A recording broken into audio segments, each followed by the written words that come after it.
सिर्फ 22% बच्चा बिहार में 5वीं तक पढ़ता है। और ये आंकड़े में अपने देश की चमकती हुई तस्वीर पर दरअसल एक पैबंद की तरह देखती हूं।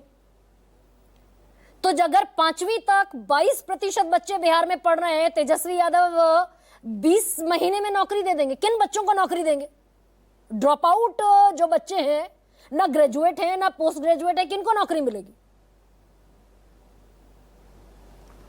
गरिमा जी, पहले तो मैं भारतीय जनता पार्टी के प्रवक्ता को एक छोटा सा जवाब देना चाहता हूं।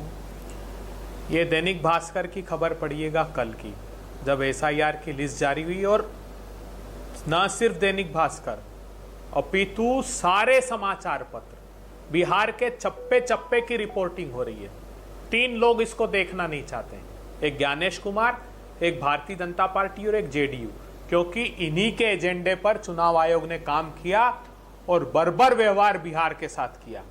जिंदा लोगों को मरा बताया, वोटर लिस्ट से नाम काटा गया। में अब भी एक घर में 947 वोटर एसआईआर की फाइनल लिस्ट में गड़बड़ी। एसआईआर पर फिर किसी दिन चर्चा करेंगे। नहीं, मैंने रोहन गुप्ता को भी दरअसल अलाउ नहीं किया। हम करेंगे एसआईआर पर चर्चा, होनी है ना सुप्रीम कोर्ट में हियरिंग अभी कल परसों। छोड़ दीजिए उसको, कैसे नौकरी दे देंगे भाई 20 महीने में?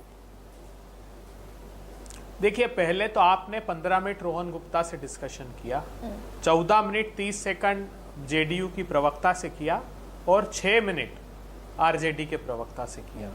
तो एक बड़ा सेक्शन आपने डिबेट का इन दोनों को दिया है, सत्ताधारी दल को।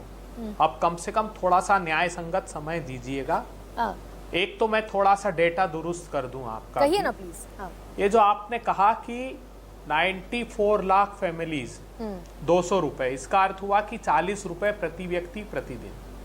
उसका अगला हिस्सा है 81 लाख फैमिलीज, मतलब 4 करोड़ लोग, उनका है 67 रुपीज, जो इनके सर्वे में आया है जाति के।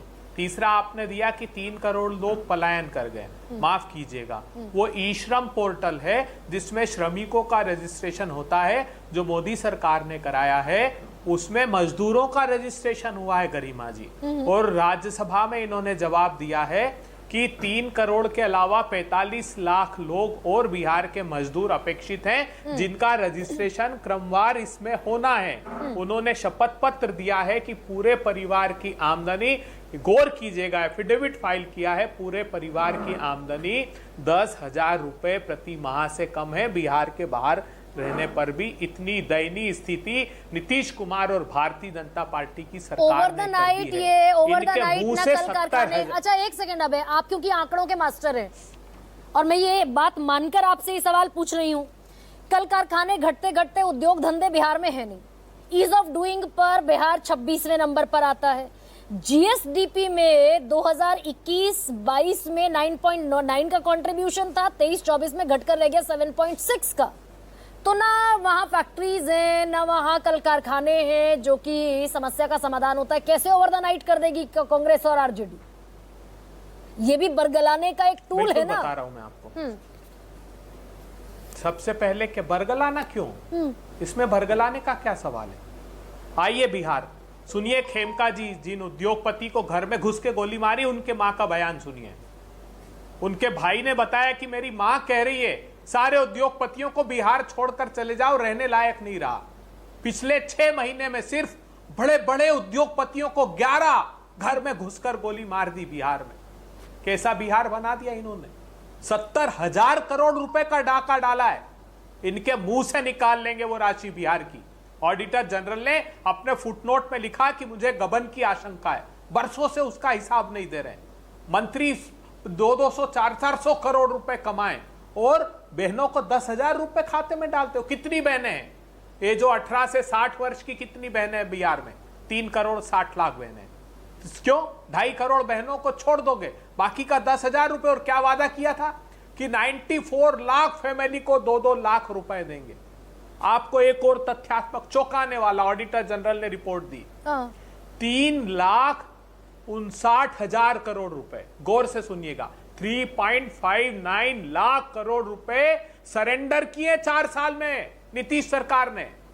और क्या चुपचाप चिट्ठी लिखी मोदी जी को, अभी बाहर नहीं आई, समाचार पत्रों में प्रकाशित हो गई। और इसमें बड़ी सुविधा से आप तेजस्वी यादव का 17 महीने गोल कर गए। 4 साल में जो करप्शन हुआ, तेजस्वी यादव खोलते ना जब मुख्यमंत्री की, उप मुख्यमंत्री की कुर्सी पर बैठे हुए थे 17 महीने। अरे ये तो ऑडिटर जनरल ने खुलासा किया।